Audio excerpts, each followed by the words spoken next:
So what we're gonna take a look at this, give it a little watch. The reason I'm doing this is because Harris Heller, he's been going through a lot. Like we know, what do we know about Harris Heller? He says he's autistic, or at least Asperger's, one of the two, and then that he's been through a lot. He's done content creation for a long time. He started a whole lot of projects. Many have gone very well. Many have, a few of them blew up, and that he, as in blew up, not in a good way. He did. He said he was going to stream today. Yeah, and there he is. So like it's he's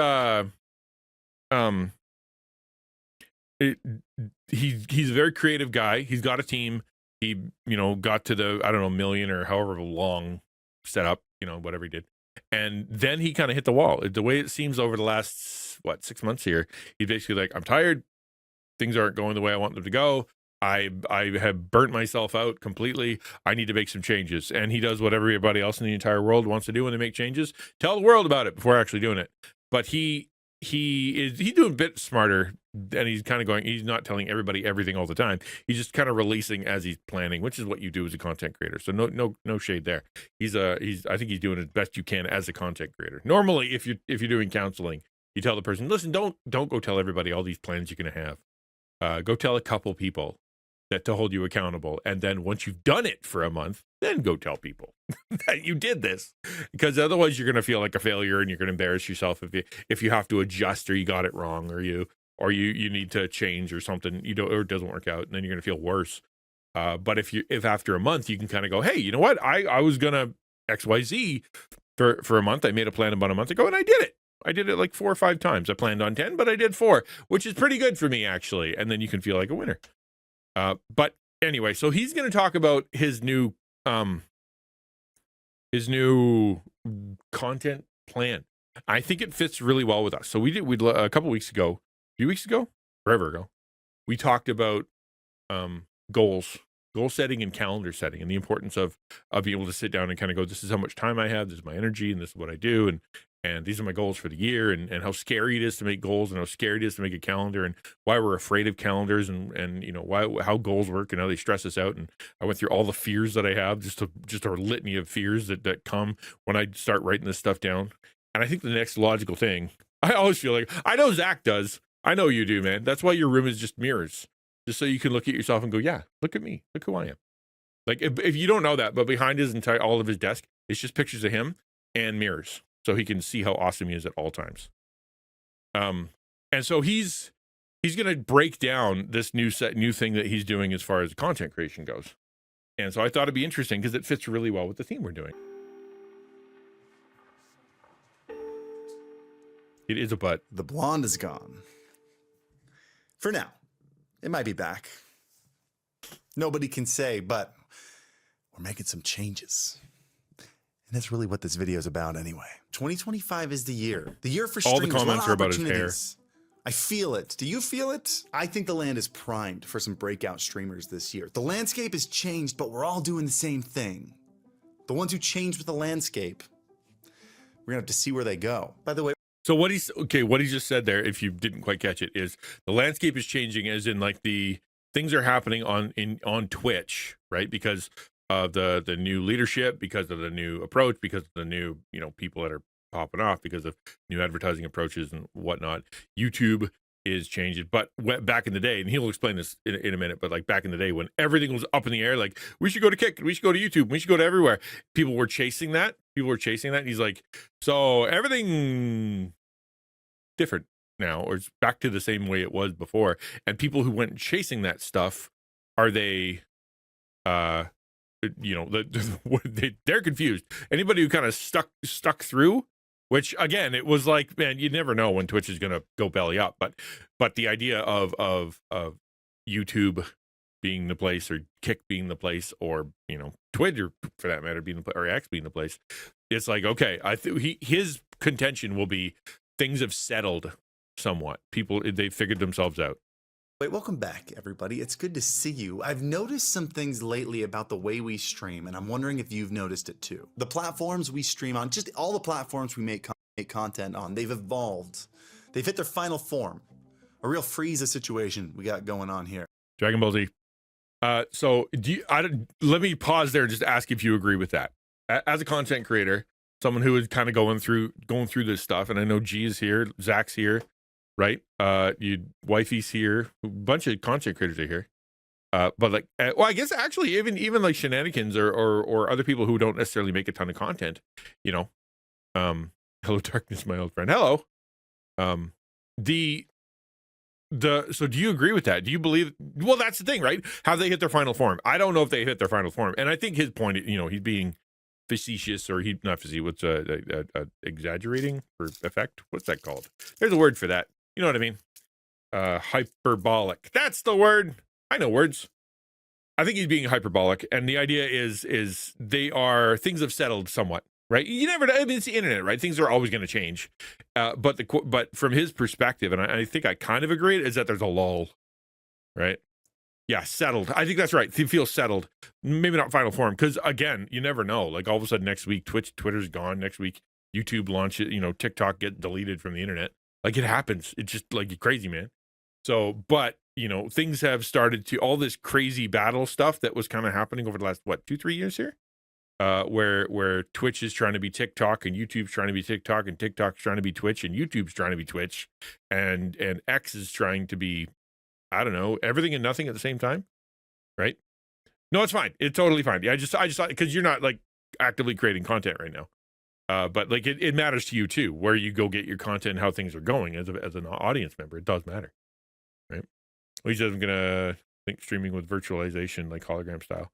I'll be doing that as soon as I get my VTuber, man. Let's go. We can feel like you are where with the creator? Oh, I see. Yeah. Maybe. Okay, so let's keep going here. But basically, like, do you believe it's settled? I don't think any of us think it's settled because we're all old enough to go, yeah, I don't think so. There's no such thing as settled. But right now, it feels like there's a lull. Like, you get a little bit of breathing room for people to kind of go, okay, I'm going to make a plan now. They know who they are and might. Yes, I think that's exactly that's what he's going to say. But the way we stream feels like it stayed the same. Just as an example, come in here. 2 years ago, there was a big YouTube versus Twitch rivalry, and you picked a side and you were loyal to that side. And let's be honest, YouTube was not winning that fight. And it seemed to a lot of people like YouTube gave up. I even thought YouTube gave up, but really all they did was switch strategy to one where they could very easily win. They're not trying to compete with Twitch anymore. They realized they didn't have to.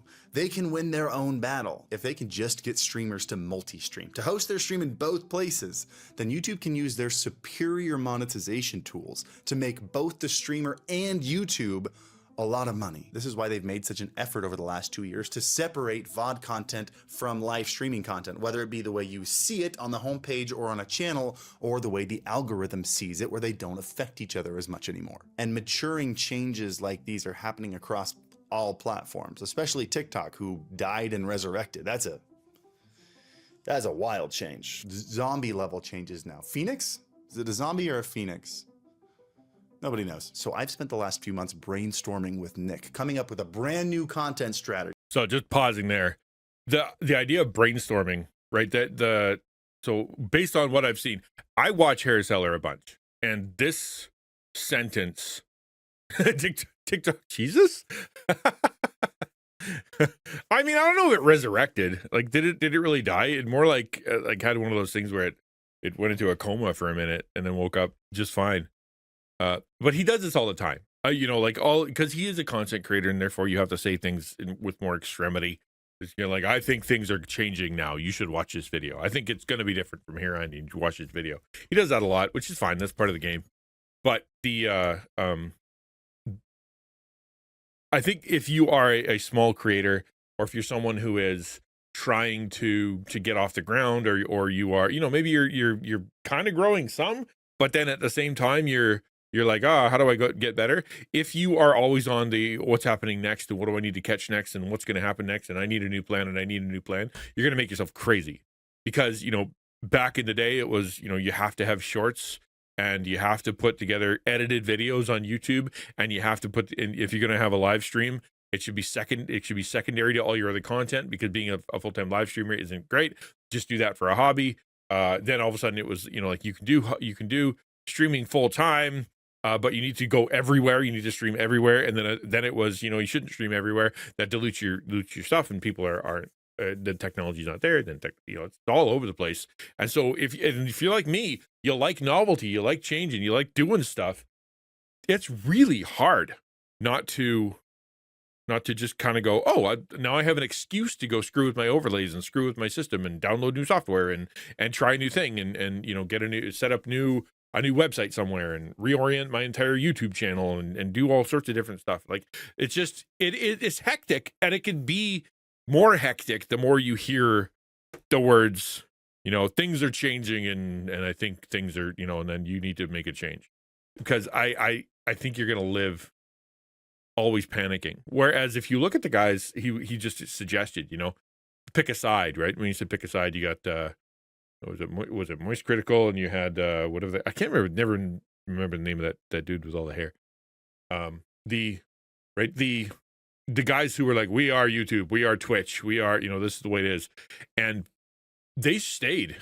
Granted, of course they have a bigger following. They decided that they made a decision. Some of the people made a business decision, like what's that Christian dude, the really big Christian dude that plays games? He left first. Everybody kind of panicked when he left. I I'm terrible at remembering names. But the everybody kind of was like, oh, he left. Okay, great. We're gonna go sign on with YouTube too, because that's obviously the next way to go. And then people changing, and then all of a sudden Kick shows up, and people are like, oh, Kick's gonna give 99%. Okay, we should go over there. And then Kick turns out to be the Wild West. No, not Dark. No, like a big guy, Tim the Tap Man. That's what I'm thinking of. Right, and since they're all over there, we should follow. And since they're all over there, we should follow. The ones who stuck around, who were like, you know what, I'm just gonna stay here. It's funny because they watched everybody kind of freak out all around them, and they're like, okay, I'm just gonna keep making content here. Like, did they cover their butts elsewhere? Did they already have a good system? Probably. Did they already have a following where people were making videos on their behalf just to steal their own views and therefore bolstering their live stream? Sure, but I think they were less stressed out because they'd made a decision to stay. Whereas I'm not inside of his head, but I think he was like, we're doing this, we got to change, things are happening, let's make a change, let's try some stuff. Yet he has the money, the time, and the staff to kind of experiment in big ways. And I think it just kind of freaked him out. Maybe not him, but like freaked out a lot of people who were trying to find the quote unquote correct answer, or the right way to do it, or the best way to do it, or the especially since if it's your job, right? If it's your career, if your family's well-being hangs on it, you got to be careful with this stuff. When he went to YouTube, and so yeah, people went nuts. They really did. A lot of people went nuts. You're right. Maybe those two, all of them was like around. Yeah, exactly. And they did. And a lot of people were like, well, if he's going, I'm going. Right. But other people, yeah, we'll see. A blueprint, if I may, a way to double, triple my revenue, my reach, my viewership, with 3 rules that are very important. Rule number 1, it cannot add any extra workload to my current schedule. It's already overwhelming. In fact, if anything, I'd like to lessen my workflow while adding extra content. Efficiency is key here. Rule number 2. So rule number 1, it can't add any extra. And it makes you sound like an insane person, right? Like, okay, rule 1 for tripling my revenue and my reach: work less. Right? Stay is safer, less hesitancy. Well, especially, I mean, that's the thing, right? If you're looking for the big growth, the fast, the quick, this is the new hotness and I'm going to blow up. This is the new hotness, I'm going to blow up. And a lot of streamers, especially small streamers, get caught up in that. And yeah, everybody came back to Twitch. A lot of them came back to Twitch.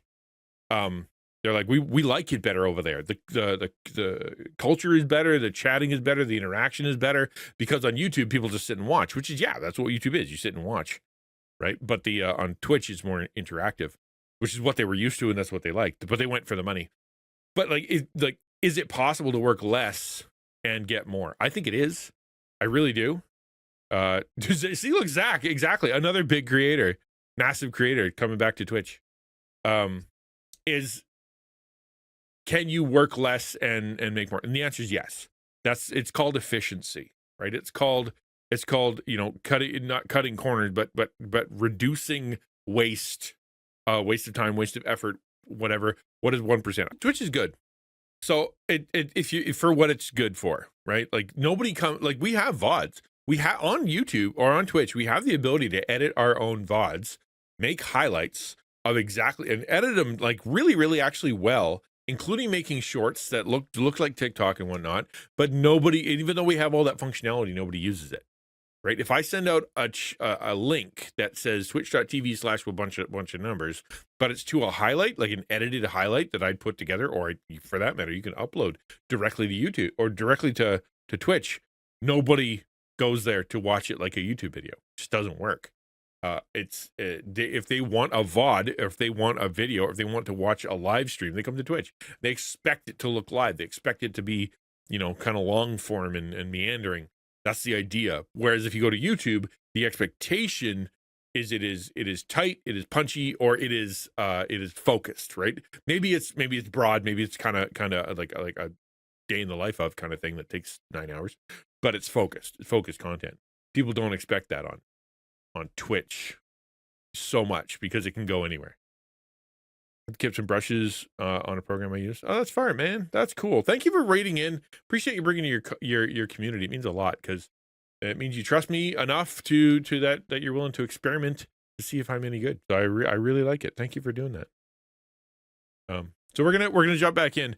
But the first thing he just said here, like his whole first part was, can't add any extra work. Is it possible that a person can do to grow without extra work? And what I was saying was that you can make things more efficient. Make shorts from my VOD, then edit and upload to others. Yeah, exactly. That's the classic way to do it. Goes, you take your VOD, you edit it down, you put it on YouTube. People try to discover that. They go, oh, that's kind of fun. I'm going to go join on YouTube, or join on Twitch. The conversion rate is really small though, like really, really, really small. It's I don't know if I've heard a percentage, but I remember reading somewhere that it's like 5%. Like imagine how many clicks it takes. TikTok is worse. To go from I'm watching your short to I've clicked on your link to go find your YouTube video to I found your Twitch link to I've signed up to Twitch and now I'm watching your stream live because I'm able to fit it into my schedule. Like that is extremely low percentage. Like the amount of people who can actually pull that off is super low. You have to be streaming at the right time for that person to be able to do it. They have to like you enough to want to put in all that effort. It just doesn't happen. Which is why I think the classic, I think it's a good thing to do, but I think it's also remembering, hey, listen, the way this is going to work is if you are, and this is in my opinion, again, I'm not even a medium-sized streamer. I'm a small streamer, but to continue doing what I'm doing and growing, I think the idea is getting into my head. I'm a live streamer. I'm not creating content for YouTube on Twitch. I'm creating Twitch content on Twitch and dumping that onto YouTube in some kind of fashion so that people can see that as an advertisement for the stream, for those who want to come to stream. Because discovery here sucks. It's the only discovery is YouTube, is Twitch, is TikTok, or is TikTok, is Shorts, is other places. You know what I mean? Yeah. Consider the time and effort doing that versus exactly. And so like if you don't have, and this is what thank you for bringing it back around, Pastor G, and that idea of being more efficient. So if you are making content for TikTok that is different than Shorts, that is different than YouTube, that is different than X, that is different than Instagram, that is different than Facebook, that is different than pick another one. If you're doing, yeah, it's true. Long streams aren't bad, but they are also exhausting, right? And the cost benefit is important. Hey, Sinner.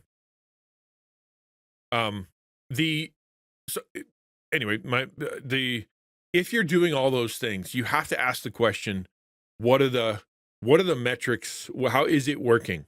You know what I mean? Is it actually working? Yeah, well, and the thing is, Ghost, you do a 12-hour stream, people start showing up at 8 p.m. and you normally stream from, say, 5 to 9, right? Or you stream in the morning, or the people show up in the middle of the night, and when they come back around, they're like, okay, cool, I'm gonna go watch this guy again. You're not there.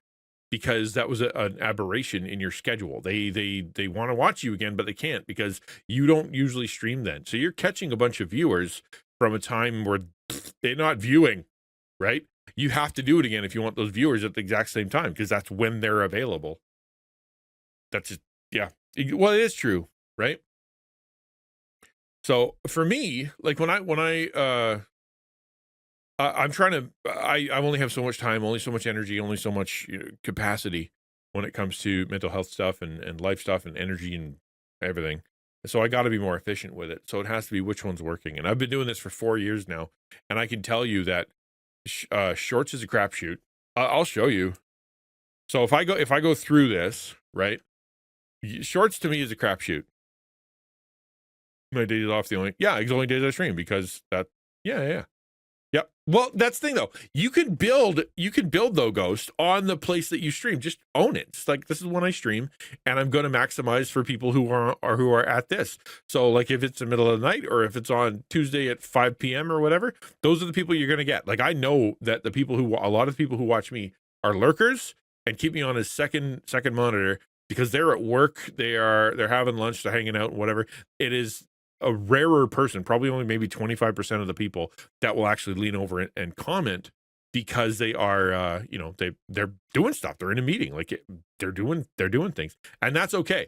So that means that if all my content hangs on the fact that I need interactivity and I can't go forward unless somebody says something or does something or moves the game along, then I'm not gonna be able to play. That's why I don't do a lot of those Twitch interactive games. Like as that require Twitch interactivity because I'm on second monitor. They're not actually doing that. What they're here for is to listen to me talk about whatever subject when things come up to do the big pontification on some big whatever and talk way too long about some important subject and then to be silly and funny. But that all happens like a radio program, less about an interactivity, right? But they can interact if they want to. I always plan, then I don't do my to-do list. That means your to-do list is something that is full of stuff you don't necessarily think you either need to do or full of stuff that is too hard for you or full of stuff you should outsource, right? The maybe you need to work on your to-do list. I'm working on a schedule, but at streaming at different times, I like at the moment could allow for different audiences. It could if you build those audiences consistently and you don't change. That's what I'm saying, right? So yeah, well, I'm just saying, you look at my shorts here, right? So I released a short today, 3. Released a short yesterday, 73. Released a short before that, 427. Released a short before that, 11,000. Right? Like it's just it. And then the one before that, 25. And there's 500. And then there's 43. Like it's all from the same stream. Like if you look at the actual image, right? If you look at the actual image, it's all from the same stream. And so every now and again, it pops off and whatever. I think it is a crapshoot too. Anyway, my point is that and I think Harris's point is that you can be efficient. Like there are ways that you can do this with less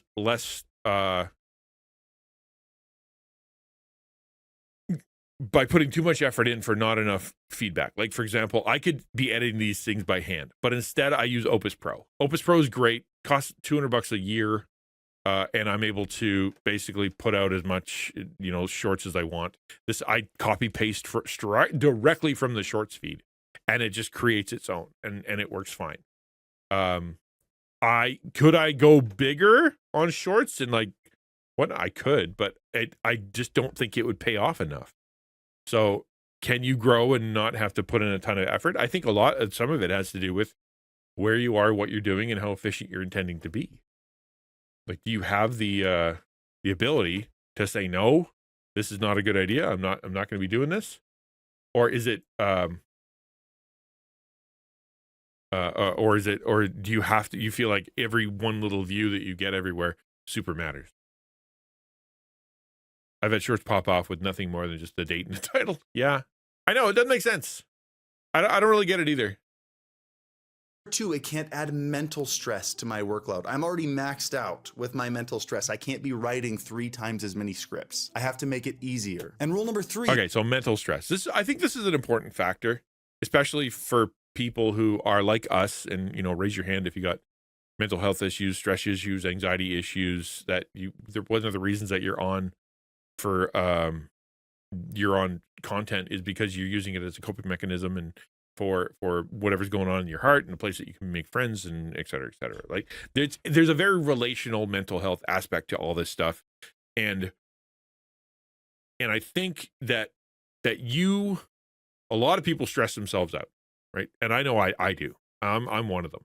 It is, oh no, what's that? What is exactly my big one? Okay, my biggest issue right now for screwing with my mental health on stream is how many current viewers I have. That messes with me all the time. I have it turned off, like a little secret. So there's my cursor. If you ever see my cursor zip over here, and I do that, it's because I'm checking my viewers. I shouldn't. I turn it off, and I shouldn't do that, because it doesn't matter. I can't make more come. I can't create viewers out of nowhere when you're live. Like, it's just, there's nothing to do. I have no power over it. I can lose viewers. I think you could lose viewers. How's that for a mental health thing? You could on Twitch, you can't gain viewers, you can only lose them. It's kind of true. But if his point here is, mental health and stress, yeah, I think a lot of small creators are stressed out to the max in life, and if they can find joy doing content and really enjoy the process, I think it could be freeing for them. For me, being a streamer is incredibly healing for me. Being able to be in front of you guys and talk to you guys and hang out with you guys, it really helps me feel better. Is it bad that I feel better seeing HH as a typo? I know! I thought the same thing. It has to make sense. It's so funny. It made me so happy seeing that. Yeah, I think so too. I saw that too, and I'm like, aha.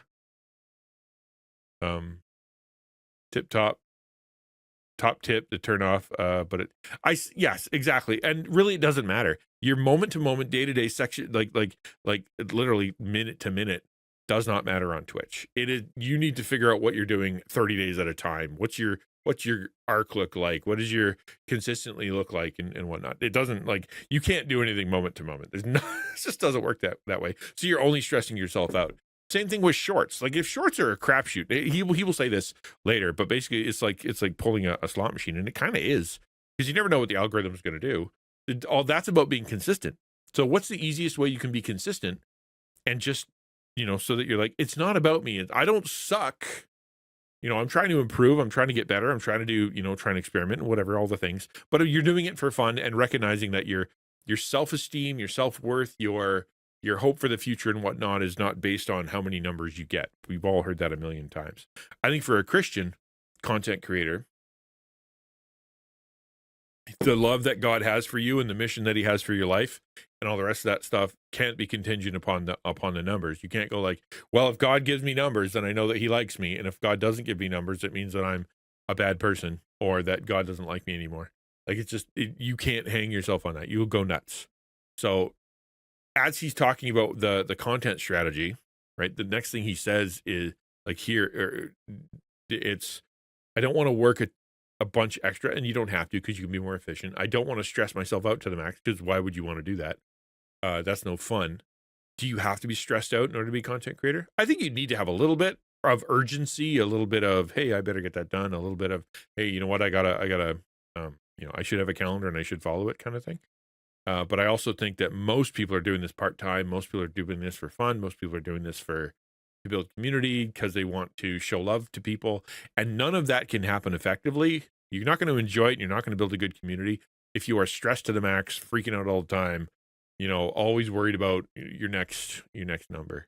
I think you're going to lose your mind. So whatever it takes for you to chill out. And if that means you kind of go, you know what, I'm not doing YouTube videos, and I'm not doing TikTok, and all I'm going to do is send out a couple tweets now and again, and convert my videos to shorts using the TikTok editor.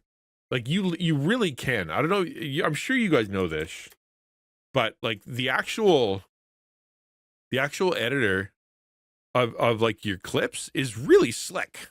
It's really slick. You can not only edit the size, but you can move the stinking thing around. Edit layout, right? You can do a lot. And you don't have to freak out about it. You can do that, and you can just apply.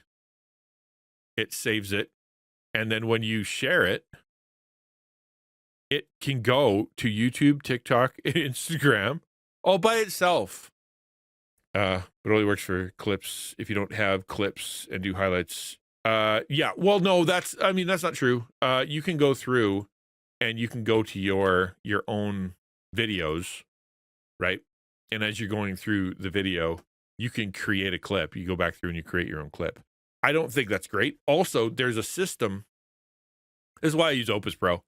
If you're serious about it, I do highly recommend finding an AI version of this.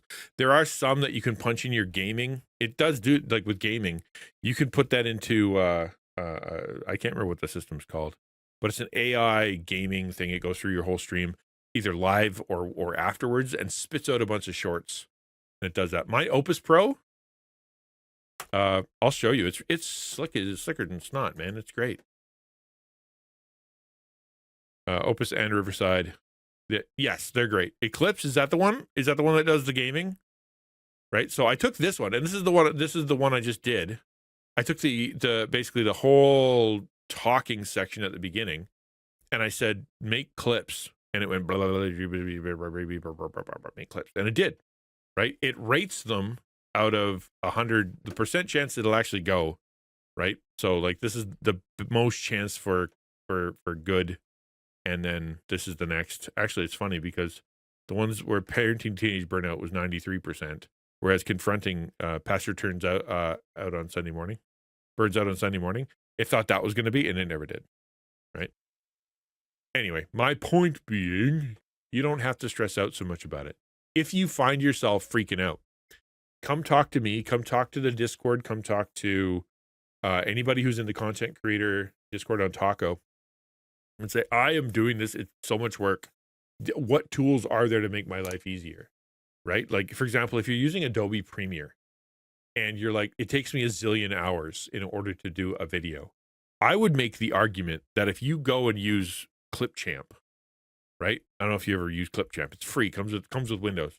That you can make probably a video that is 90% as good, right? 90% as good for a quarter of the time, because it's such a simple system. Will it be, will you be able to do micro this and micro that? And like, no, but chances are you don't need to. And if you look at the most popular clips and the most popular shorts and the most popular YouTube videos, especially the ones that are kind of based on streaming, they are not pretty. They're not pretty. They are just really interesting, really focused, really current. It's not about being pretty. Yes, I think there's a time for making it great, but even this video, well, I mean, this isn't even centered. Maybe that's, I don't know, is it supposed to be? Oh, never mind. Content... it is. Okay, never mind. I take it back. But like, this isn't super slick. He's got good tech. He's got a good camera, so he's got it focused in right. And he probably has a good, decent, he probably has an editor, but his editor didn't do much. Right? Didn't do much. It's very simple, and you don't have to go crazy. Don't make yourself crazy. That's what I'm saying. Don't make yourself crazy. We'll keep going. Writing 3 times as many scripts. I have to make it easier. And rule number 3, the content has to be good. It has to make sense for each platform. That I literally laughed out loud when he said the content has to be good, and then had a mistake. I'm like, thank you, Harris. That actually makes me feel better about myself and my content. That some dude that not only does this for years and is absolutely anally retentive with detail and has his own editor, still had an issue. So you will too, because you don't have an editor and $1 million, 10 years of experience. It's okay. One of those stream on Twitch and then cut it up into a million pieces and slap it everywhere. I'm gonna let you hear this again, because this is something that we're all doing, or at least a lot of us are doing, and this is one of the big changes that he's doing that I want you guys to consider. Rule number 3, the content has to be good. It has to make sense for each platform. It's not one of those stream on Twitch and then cut it up into a million pieces and slap it everywhere hoping it sticks. There will be a little bit of redistribution across platforms, but only where it makes sense. The content has to be good. We're thinking this stuff through. So let me lay this new plan out for you. There's two distinct streams of thought when it comes to that from the experts. Number one is repurpose your content as much as you possibly can. If you do one video, use that sucker, chop it up, use it, take pictures while you're doing it, and take screenshots and make shorts and put them everywhere, and just take one piece of content and just blow it everywhere. And that, for a very long time, that's what people have been doing. Probably you too, right? Go find your short and go take your VOD and go find your clips and go find your little shorts and make your edited video and you know, screenshot for this and make a tweet out of it, and just like, you just do a ton. And his content, and the other side, this second side, is every single platform has its own language, has its own culture, has its own success, you know, things that are successful. Instagram and Twitch do not have the same audience. YouTube and Twitch don't have the same audience. X and Kick don't have the same audience. TikTok and Instagram don't have the same audience. And so therefore the point he's making is, if you're going to do Instagram, do Instagram. Don't try to do TikTok on Instagram. If you're going to do TikTok, don't do YouTube, or not YouTube. Don't do like a Twitch VOD on TikTok. Do TikTok. That's his point. And I think both have value. This one is certainly easier. The one where you just reappropriate one piece of content and just put it everywhere. That's certainly easier because it's one piece of content and you're just kind of chewing through it and using whatever tools you can to be able to make it into something that works. This side here, I think it's will be more successful as far as being able to build a brand or build a to grow on individual platform, because but it's insane amount more work. It depends on your type of content. Well, it does, but no, not really. Okay, so let me push back on that, ukulele. For example, say for me, I'm streaming right now. This is my live stream content. Okay, so what I can do is after I'm done streaming, or before I'm streaming, or while I'm streaming, I can purposefully record a short where I go and I like take this and like, today, you know, like we talked about this and we did the Harris Heller thing, and one of the things that I got was this, and then edit in a Harris Heller clip and then come back. But it's designed to be a short where I look into the camera and stare at the people that are watching the short. And I started with an interesting thing I learned today is, right, and have a hook, like actually play the game when it comes to shorts. Or Instagram, instead of me doing, you know, just a picture of me sitting here, come watch my stream, actually do the Instagram thing where you set it up and you have nice, you know, camera effects and whatever, and you actually are like, I'm going to put good pictures of what I do, and it's not going to be anywhere else. It's only going to be on Instagram, right? Yeah, you could do, like, your content could be, main content could be just what I'm doing, but then at the same time, it's purposefully choosing to disseminate that content in a way that is right for the people that are on that platform. That's what I mean. So I'm still sitting here streaming, but I wouldn't upload this stream to YouTube, right? Instead, what I would do is I would create a section in the middle or do something where I go, I'm going to go, this is the YouTube portion, just like I did for the podcasts, right? I'm going to do a podcast now. You're not allowed to do, we're not doing Twitch for the next 20 minutes. Don't even put anything in chat, because I'm not going to be paying attention to you. I'm doing a podcast, right? I think that's the point. Because of it's a podcast and it gets all interrupted with a bunch of other stuff. That's confusing for the podcast crowd, right? Does that make sense? With that, I'm going to be heading out. Okay, have a good one, man. God bless, and thanks again for the raid. But I don't think you need to. I not that I'm the template. Believe me, I'm not the template. I've screwed this up a lot. I put way too much work into things that don't matter. I get distracted. I get emotional and I fall apart, and I've got life stuff and I've got, you know, all kinds of things. So I'm not the template for growth, I don't think. My content is weird. I'm not just a variety streamer. I'm a variety streamer who does stuff that it opposes itself, right? The content that I do, like you've got people that are like, I've come for the Bible study, and other people are like, I'm come to watch you play that game where where Barrett cusses out, monsters while you beat them over the head repeatedly with sparkly swords. Like, it's those two things don't jive. And so I don't think I'm the template for content.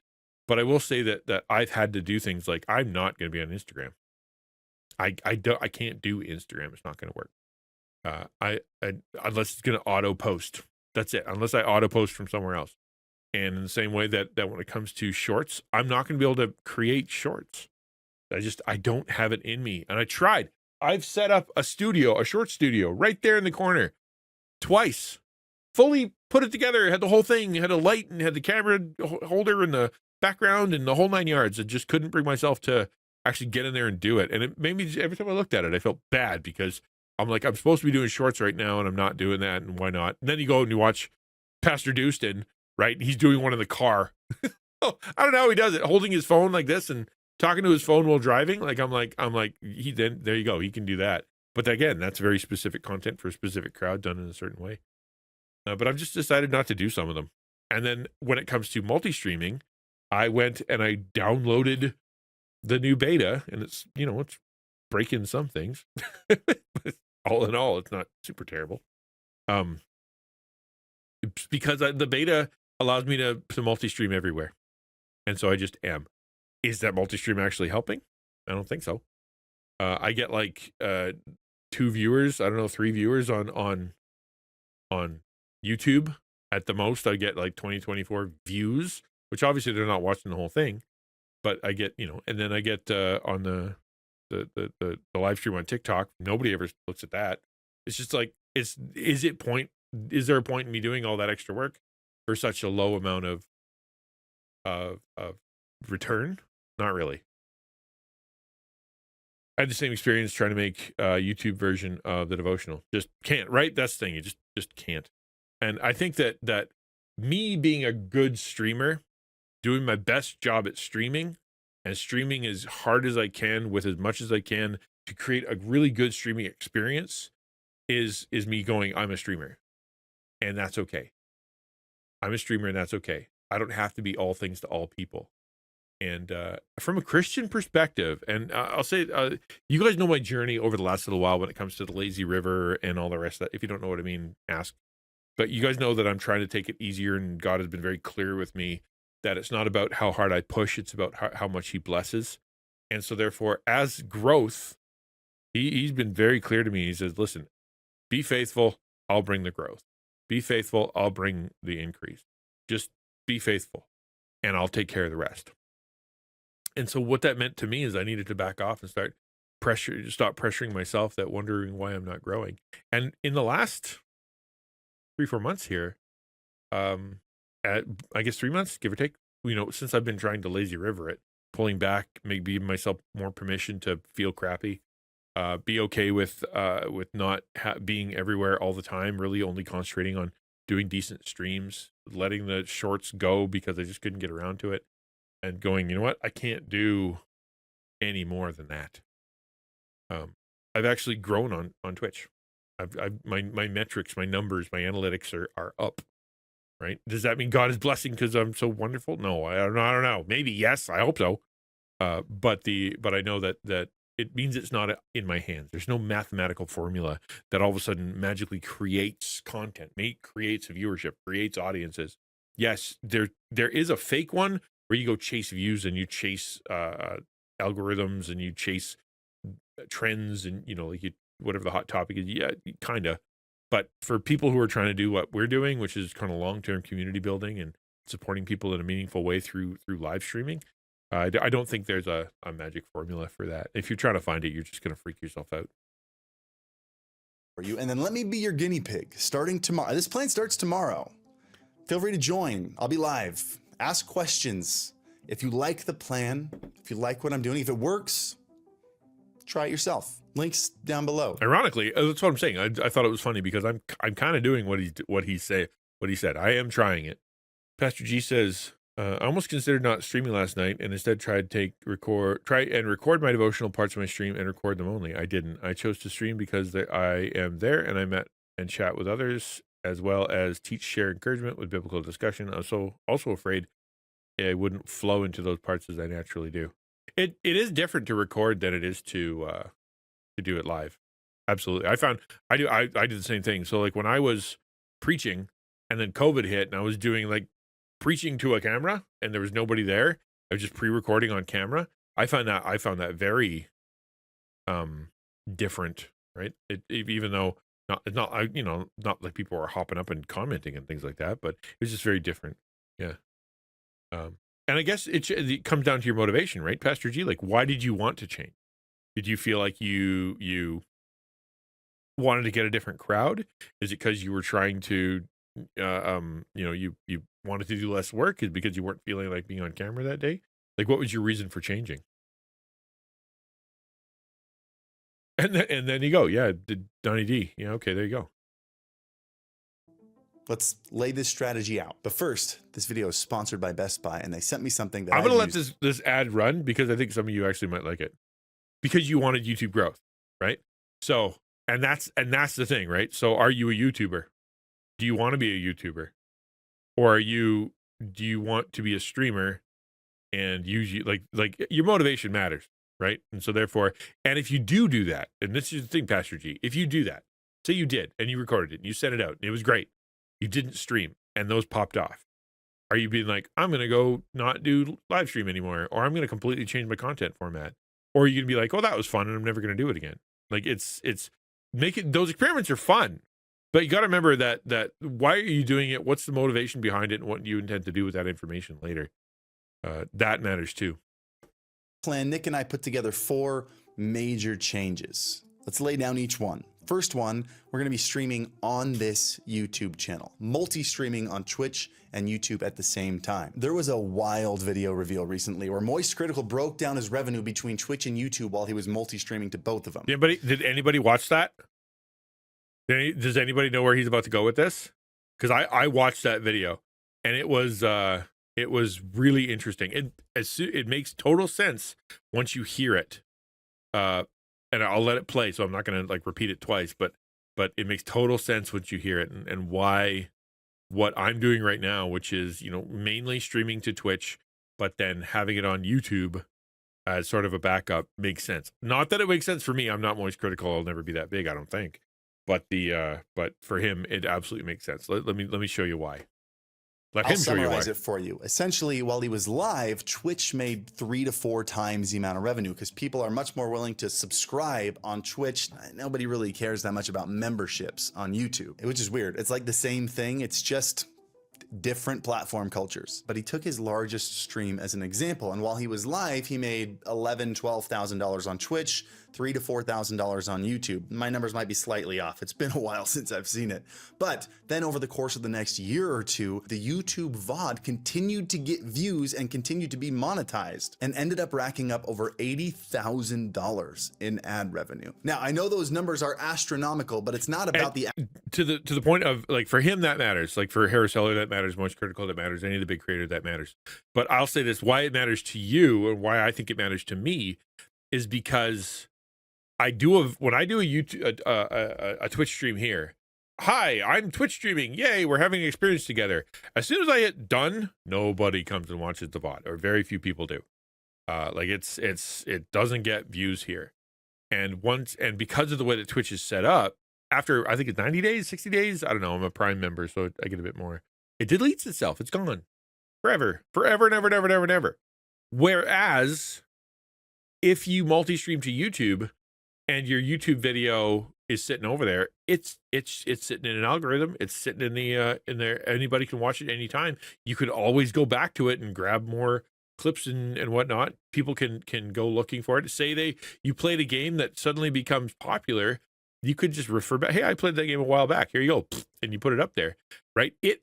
There's value in having it on YouTube, living evergreen, or at least ever present, instead of the Twitch thing where it just disappears. I think that of anything has value, is to be at least be on both. You're not going to make $80,000 on your YouTube video. But what you could do is like me, like someone's gonna, and I've done this many times. People are like, what is the whole streaming thing? I go back through my catalog and I'm like, which is a really good stream that I want them to see what I do. And I'm like, I remember this stream, someone came in and they talked about this and we had fun and it was pretty serious. So I send them that stream and it's maybe 3-4 months old. And they're able to see a quintessential example of what a really good stream looks like from YouTube instead of trying to go dig one up for the last couple months here on Twitch.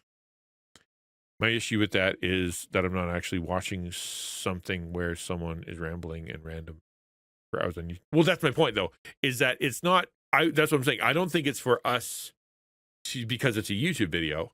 I think it's a great place to have your quote unquote backup.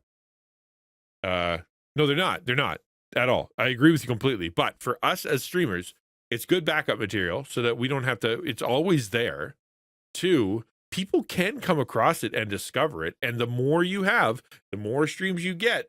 Say you stream for a year, you've got yourself, I don't know, 200 videos that are just sitting there. Even if one person clicks and one person clicks and another person clicks, it's doing you a little bit of good than more than if it doesn't exist at all.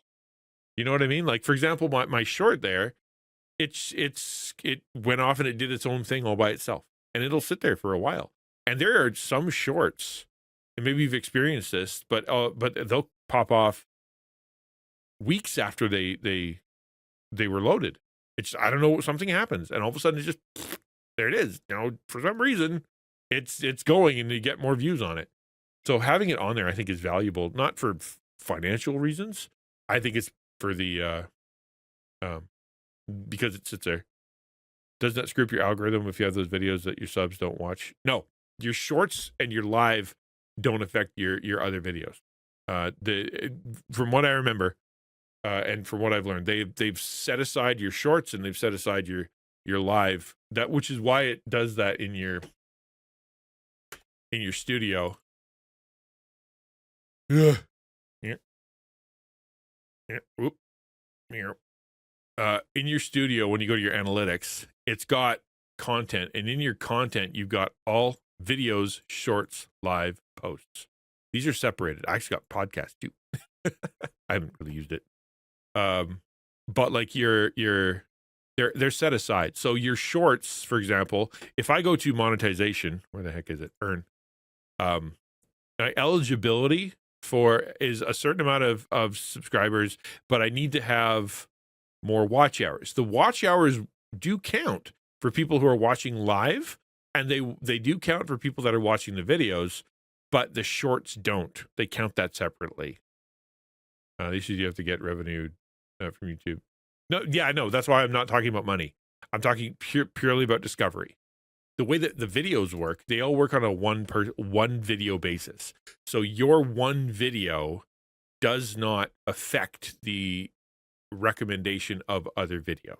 Okay, so it takes each of your videos as a single entity, and it's not affected by your channel, not affected by your reach, not affected by your whatever. What it does is it will send it out there, and will if that one grows and that one goes, you're good. You could have a great video that goes really, really well, and then other ones that don't.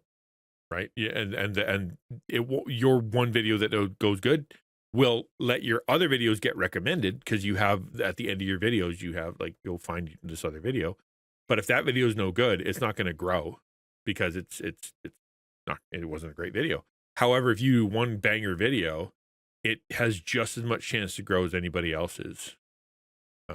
Yes, obviously the bigger ones get, more recommendation and whatnot, but that's only because they know how to play the game and whatnot. You're not penalized by going live, having shorts, or making a video that works or doesn't work.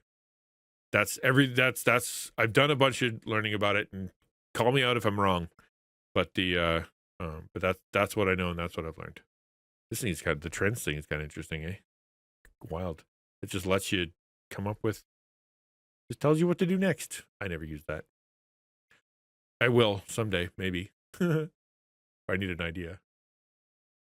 actual numbers, about the relation to each other. During the live stream, VOD continued to get views and continued to be monetized and ended up racking up over Well, that's cool. $80,000 in ad revenue. Now, I know those numbers are astronomical, but it's not about the actual numbers, it's about the relation to each other. During the live stream, Twitch made 3 to 4 times the amount of revenue, but then over the next year, YouTube surpassed it by a factor of 7 or 8. And he went into more average streams on his channel as well, and the numbers were consistent. Every single stream looked like this. Now, there are two main arguments against this. One being that Moist Critical might be an anomaly. He's a big gaming streamer with a big following on both. And two, people are concerned that live streaming performance might negatively impact video performance, which has been my concern for years. I didn't want to live stream on this channel because it's not the main reason people subscribe to me. But it's 2025, it's time to make some changes, time to take a couple risks. I've got a popular Twitch account, I've got a popular YouTube channel. Every single live stream will be streamed to both. And my regular schedule will consist of 3 live streams a week, Tuesday, Thursday, Saturday.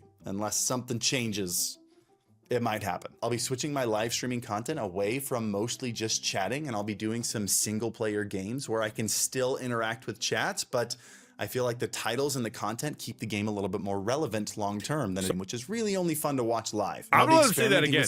Okay, so listen to what he says about gaming versus just chatting. It might happen. I'll be switching my live streaming content away from mostly just chatting, and I'll be doing some single player games where I can still interact with chats, but I feel like the titles and the content keep the game a little bit more relevant long term than a just chatting stream, which is really only fun to watch live. And I'll be experimenting with some. Sit on that for a second. Everybody who does just chatting and also games like me, consider that the gaming has longer legs than your just chatting content. I do teaching content, which I think has longer legs. Like for me, like people can come back around and kind of go, oh, I want to learn about that subject. I want to hear about that topic. I want to, you know, what do you see about that verse or something, which is a bit more evergreen. But it's interesting here that that he says, you know, just chatting, it's for live and live only. People aren't going to come back and watch that, but they'll come back and they'll watch the game or something, right? Sit on that for a minute. I'll be right. All right, let's keep going on this. What do you actually know before we do that? What are your thoughts on that? I think a ukulele in particular, one who does only what I would consider to be live content, right? It's only really live, and it's designed for people who come in the moment to be able to do their devos and sing a song and enjoy the whatever. And when it comes to like stuff that's going to come back, like, do you? Maybe not actually, because you're like me though, but like because your devo can stand on its own as something you can come back to. I don't know. It's just an interesting little point to me that he's like, you know what, gaming content is has more legs, longer legs than say just chatting time, where you're just chatting with chat. I think it's kind of true, unless you have something. So does that alter your perception of how you plan your stream? Is it that you need to put something in there that makes it have longer legs? I don't know. Just a thought. Some other things I might be doing in the meantime, like experimenting with Blender, maybe doing some workout streams, maybe some IRL streams. I will also not be making custom thumbnails for YouTube for 2 reasons. 1, it's stressful. 2, I feel like it makes them look like crappy VODs instead of showing it for what it is, which is just a live stream. And whenever I look at live streams, I want to see a window into what the live stream looks like, not a fake poster that's like, what's behind the curtain? Okay, what do you think of that? Hey, workout streams, right? Yeah, exactly. Pastor G's ahead of the curve. For me, live content I do has too much references to the live audience, current events. You could take shorts out. Yeah, exactly. Which could be considered more evergreen, longer legs if they're, you know, specifically topical, as opposed to, you know, just kind of an interesting thing that happened on stream. I think the interesting thing that happened on stream, like, for example, this was a funny moment, or this was, you know, something I said. I think those could kind of come around to be interesting now and again. But the ones that it's like, I want to go learn about this topic, or I want to go hear about this take on some news event, or, you know, devo on this verse. I think those have probably what he was talking about with the staying power. You know what I mean? Okay, so what did he just say? I was going to say something about what he just said. what the live stream looks like, not a fake poster that's like, what's behind the curtain? Oh yeah, the thumbnail thing. I completely agree with him. I tried. So if I go back to my YouTube channel, I've tried in the past content live. I've got a standard thumbnail that sits and waits, you know, one that kind of sits and looks like it's just my banner. And then I've got one here, like this is just normal background. But I've actually tried in the past to put up, I'm trying to find one, like this one. I just kind of threw this one out there. This is what I was talking about. And so here you go, practical steps. And I actually edited this one. So if you go to this one here, what you'll see is I trimmed it. I used the editor to trim off the gaming content. And then I used the, you know, I grabbed and I created a whole thing for it. I went through, I found all the chapters. Maybe I didn't do that. And then at the end I did 0244 Minecraft time, right? So people can skip to that. This was a lot of work. Creating a thumbnail, doing all the chapter divisions, figuring out what the heck I said, and all the rest of that stuff. It was a ton of work. And I think there were two mistakes. Number one is that, like he said, you know, when you jump in, you're like, oh, that's kind of cool. And you jump into a VOD, that could be a bit of a bummer. People being like, I did not come here to watch a VOD. I came here for the overworking and burnout. What can you do? Talk. You know what I mean? Yeah. Thumbnails are hard. They're not easy.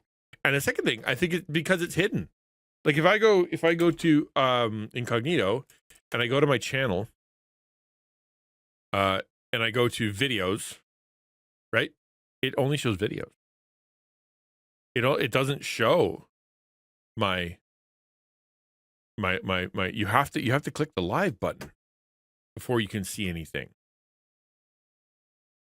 So there's no point, because unless people are going to go looking for the live and search for that exact thing, and there's no point in doing it.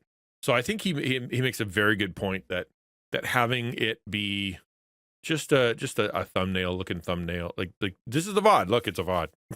Like obviously a VOD is I think it's good. I did like this is a VOD, and we did the big long like a few hour Coffee and Chaos thing at the end for D&D. I did edit that up for this thing. What I feel very clever in what I did. I went and found a program that works inside my video editor to go through and cut out all the silences. Every time there was a big break where we all went, it just chopped it out. Took like a 3.5. I took like a 3.5 hour live stream and cut it down to like 2 hours and 18 minutes, because I got rid of the middle part where we're all like up leveling, and I got rid of all the silence, and that cut it down. Now it's a lot more punchy, a lot quicker to watch. I released it as a video, but I don't think there's any point in doing that with my lives. People aren't going to find it. They're not going to go watch it. I hate thumbnail. That's what I do. Export to YouTube, cut off the beginning and the end, and when I get time, I've simplified standard thumb with just new screen for each shot. I think it's important. What I do, for what it's worth, since it came up, what I do is in Canva, I've got 2 or 3 different formats. So this is whenever I do a taco talk, like for specifically for taco talk. And then this is the one I do if it's a personal talk, you know, something that is a Wednesday check-in basically, or something more interesting. And then if there's one that is a little off, like something that just looks different, whether doesn't fit either one of those, it gets one of these. And so that's I just keep it standard. So what I can do on here is I go and I just change the title, or I just change the title and I add one different picture, and it's a lot quicker than me trying to come up with a new special thing every time. Is it perfect? No, not necessarily. And I've experimented with a million kinds of thumbnails. I haven't found anything that's particularly good, better, or best, really. It's just, I'm like, okay, listen, I'm a teacher. I've done all the research as much as I can on what you're supposed to do to make a YouTube thumbnail. It needs to have a face on it. It needs to have some kind of graphic on it, and you need to put a red box around some word, and with bold text. That's what you have to do. It's just, that's just the way it works. The only thing I'm missing is a red arrow and a circle, which I refuse to do because there's no point. It doesn't work. So, no custom thumbnails on the YouTube live stream. I'll also try occasionally multi-streaming to a vertical platform as well, like TikTok or YouTube vertical or Twitch vertical whenever that's announced. See if that makes a difference. Big change number 2, I'll be posting short form content every single weekday to all 3 main short form platforms, YouTube Shorts, TikTok, and Instagram Reels. And once the new channel launches that I mentioned in the previous video, I will be also doing it there. That was the big one that I had to make sure wasn't a lot of work, because I've never been able to be consistent with short form content. It takes just as much work as regular content. So doing things like making a Notion list that Nick and I share and consistently add random ideas to, using time like the 3-hour walk that I already take every day. I think what he's saying is that he's going to make individual content. He's not going to I'm going to make one short and then spread it across the 3, because he said he's not going to do that. I think what he means is he's going to do a piece of content specifically for each one based on what's good for that platform, which is why it's a lot of work. So yeah, I don't know. I wouldn't do that. But he's got time. He I don't know. He's got whatever. He can do that. I'm not going to do that because I think that would be insane. Best you're going to get out of me is I'm going to use Opus Pro to put them everywhere and hope for the best. Right? Is that the best? No, but it's going to work for me to get to at least be able to do it. Yeah, let's go back and hear what he said. Work as regular content. So doing things like making a Notion list that Nick and I, all 3 main short form platforms, YouTube Shorts, TikTok, and Instagram Reels. And once the new channel launches that I mentioned in the previous video, I will be also doing it there. That was the big one that I had to make sure wasn't a lot. What he means is it's the second YouTube channel he's launching. Of work, because I've never been able to be consistent with short form content. It takes just as much work as regular content. So doing things like making a Notion list that Nick and I share and consistently add random ideas to, using time like the 3-hour walk that I already take. Incidentally, if you're not doing that, I do recommend it. Having a some kind of system, whether it be Post-it notes or something on your phone or whatever, or if you come up with a good idea for a short, just throw it onto something. Maybe you never use it, but it's better than having to come around and kind of go, what was I thinking for that piece of content, and never be able to find it again. I know, right? But keep in mind, he's really stressed out right now. Like he's working, he's trying to maintain, and he's trying to do better for himself. And so I'd imagine he's in maintenance mode right now, or not maintenance. He's in repair mode right now. If a person plans carefully, you can record a stream of segments that are appropriate for different. You could. But that would be insanely hard to do.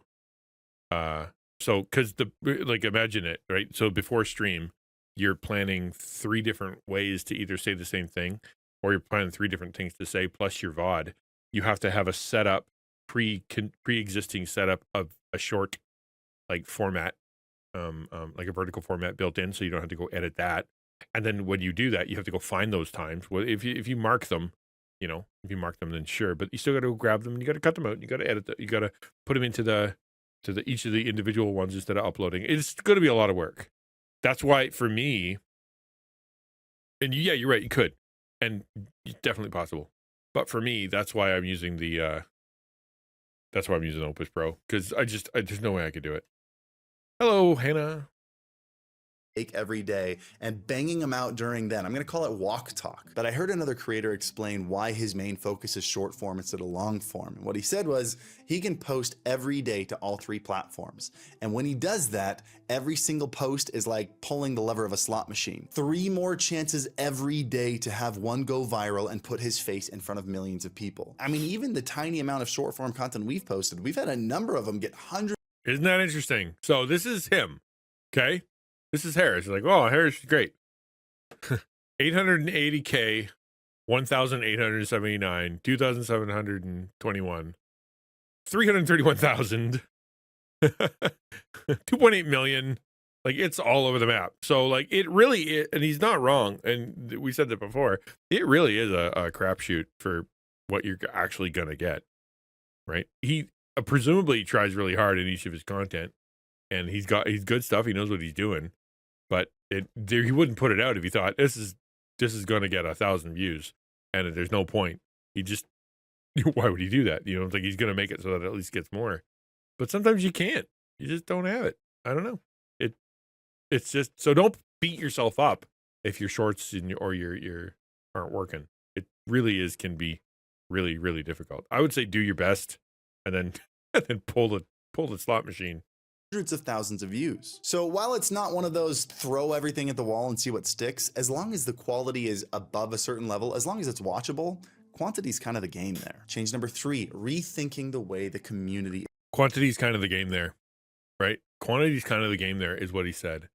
And that's so interesting to go from, I don't want to stress myself out. I don't want to overwork. I don't want to add any more to my schedule. And I want to make sure that I can do this and maintain it.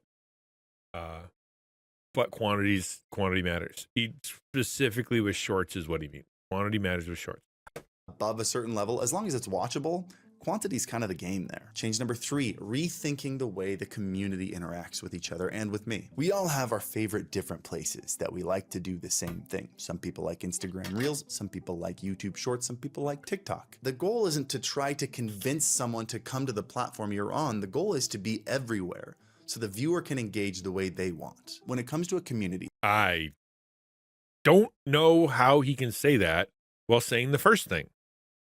How can you say the goal is to be everywhere, creating something special for everything individually for that platform so that people want to watch you on that platform, and also have, I don't want it to stress me out and I don't want to do extra work? Because that sounds like a lot of freaking work. I personally couldn't pull it off. It's wild to, like, I find for me, with the amount of time and effort and intelligence and creativity and energy and freedom that I have, be able to do Opus Pro is about it. That's about it. If I can take it, and Opus Pro does half the work. I can take my short, and that's save my bacon. Now that I'm streaming my shorts live to YouTube, I can take that YouTube short feed and stick it right into Opus Pro, and then I don't even have to edit that because it's already set up. Already looks good. I just have to go through and kind of clean up the text and edit it a bit and whatever. That's it. That's all I've got in it. I can't do more, extra, better. There's some quote about trying to please all the people all the time. I mean, yes, you can't please all the people all the time, but that's the point, is that he's not trying to please all the people. He's essentially, he's saying that instead of him being McDonald's that sells burgers, come to McDonald's to buy burgers, he's doing the McDonald's thing where it's like, hi, you can get a burger here, but for the salad people, we're going to make salad, and for the vegan people, we're going to make, or, whatever they like, and for he's going to try to do all things for all different platforms for different audiences. I think personally, for us, and maybe you're different, but if you're a part-timer or you are like me and you only got a finite amount of ability, he's an editor. But if finite amount of ability, and that is we're lucky to get him out. You know what I mean? I think to add to kind of agree with him, to say, just don't do Instagram, just don't do TikTok, just don't do shorts. Like, pick one and do that, and just build for that one platform. That's more than enough. There's millions and billions of people on that platform. You're not shooting yourself in the foot by not being on the other one. I think that's the best you can do. Pick one. Yeah, just pick one. Some people love to be involved in Discord. Some people like to support with Patreon. Some people like to go to a website and see a newsletter. Some people love community posts on YouTube. So Nick and I are working on redoing the entire Discord just to be more community focused. It used to be a place where people went. I think, to his point, I think what he's saying, optimize for one platform, post on all of them, because why not? Since it's easy, yes, optimize for YouTube Shorts. And since you can put it anywhere, great. If they get 3 views on that one, you got 3 views. But you're right. Yeah, I think, to me, that's what I do too. Let's play that again. See a newsletter. Some people love community posts on YouTube. So Nick and I are. So what for him to be able to say, people want to consume their content differently, so don't put the same content everywhere, I think I agree with him. But at the same time, if what you're trying to do is write a newsletter and run your Discord and do all the other stuff, you're going to melt your brain. It's not going to work. So when it comes to Discord, I still stand by the fact that if you can't maintain your Discord and you're not going to spend a bunch of time in there making it valuable and be able to have something that will give value to people that are there and build a community there, then don't have one. Go find a good one. Go find one that you like and that your group can like, and then go join that one. And that way you're all there and you're all hanging out or whatever. Yeah, you're not trying to steal other people's views. you know, but basically kind of go for the community part of this, we all go hang out here. You know, go tell the person that's on there and be like, hey, you know what, you have an amazing Discord and I'm just going to bring my community over. I'm not going to like do go lives and stuff, except for in the, you know, self promo thing, but that's where we hang out. I honestly, and for that matter, go find 3 or 4 or 5 or 6 or 10 other streamers your size that all have dead Discords and go, let's come into one Discord. We'll bring everybody into this Discord. And then all 10 of us or 5 of us or 3 of us will be shunting our communities in there. So at least you'll have people that are doing it. That's what Taco Discord is. Doesn't really need to exist. I try to post stuff, but man, the Discord is an effort, even just be part of someone else's. It is. And that's why I say narrow it down. Pick one community, stick with it. You know, just don't try to be part of every community. You can't. Just be part of 1 or 2. And if you can't keep track of your own community, go find somewhere else or get a bunch of people together. They're working on redoing the entire Discord just to be more community focused. It used to be a place where people went for tech support, and it was cool that we did that, but it made it really transactional. People would go in, they'd ask for help, and then they'd never show up again. And that also created a lot of stress on the mods that were basically free tech support for a very long time. And that just wasn't fair. If we can make this more about finding common interests and sharing things with each other like a subreddit, people can still get help from each other there and also just get to make friends and become involved. You can also send me things in there like suggestions for games to play on stream, or if I want to do rating your stream setup or gaming setup, you can post your pictures in there. Also, all these options are a great place for me to share some kind of weekly newsletter, which we've kind of teased the idea about. And thing number 4 that Weekly newsletter isn't a bad idea. It sounds old school, but unless you're trying to, you know, write the Magna Carta or put together some kind of sonnet, you can pull it off. You know, it's really not that hard to kind of go, this week I'm going to do this, and I'm thinking about this, and thank you for doing this, and off you go. Doesn't need to be much, right? Yeah, he's probably going to put out something pretty and have a special graphic and have all kinds of, you know, whatever. But if you want to keep your community involved, you can do that. You can make use announcements and things like that. Not hard to do. Why Taco doesn't have a tech support channel? Yeah. Well, we have content creators, right? And if they ask a question, you've got 3 or 4 content creators that are willing to jump on and try to help. So that's good. It's a group effort. Already overshared but not about official. And mentioned it 3 times now, but starting a new YouTube channel. That one's for me. I need this. I need something I'm truly excited about again. I also need something with a much larger ceiling. Having this niche community of streamers is the coolest thing ever. But I also know that a lot of my videos are only going to get seen by like 30, 40,000 people. If I can make videos that have the potential to reach 10 million viewers, then I can spend an entire month on a video. Okay, so let me show you somebody that I follow who is literally doing this right now. There he is. Get Hip. That's his name. So if you look at Get Hip right now, okay, so this guy's great. So I'm going to look at his videos. For a long time, so all he did, and you look at his thumbnails, can you guess what he did? just shot in the dark?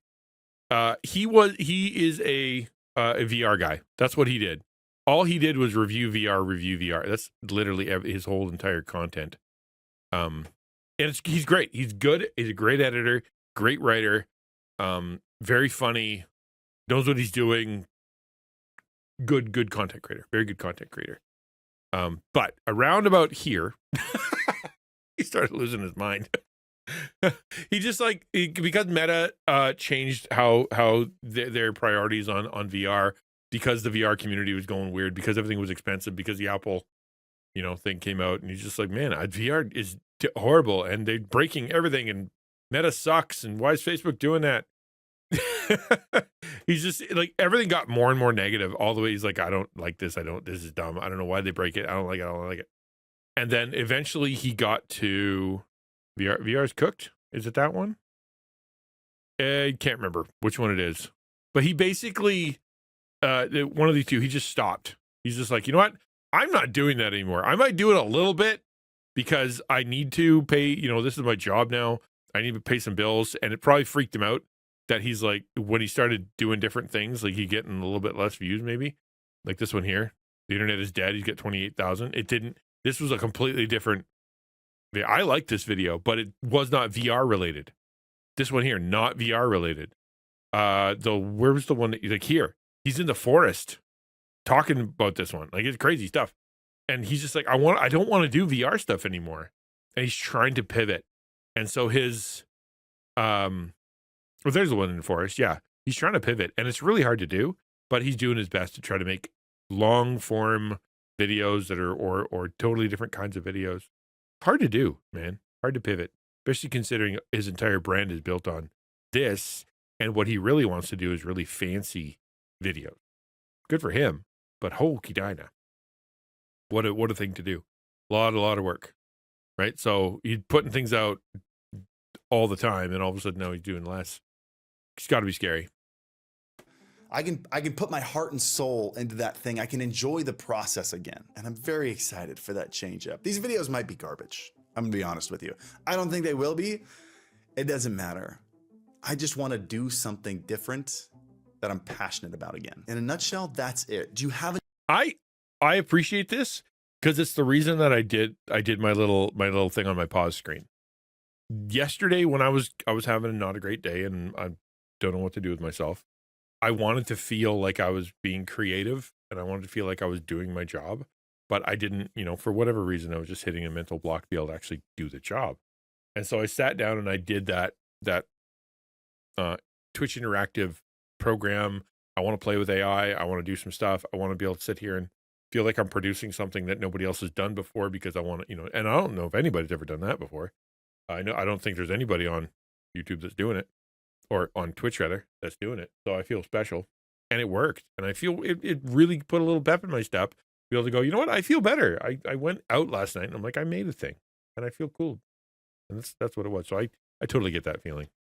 If you're not enjoying content, you're able to try and kind of experiment with something. It'll make you give you a little bit of a boost. Any questions about any of those, leave them down below. I will have questions as I'm going through this, but I'll be live tomorrow on Twitch and on this channel. So turn on notifications, follow both places, wherever you like to watch live streams, follow me there and let's talk about it while I find a game to play.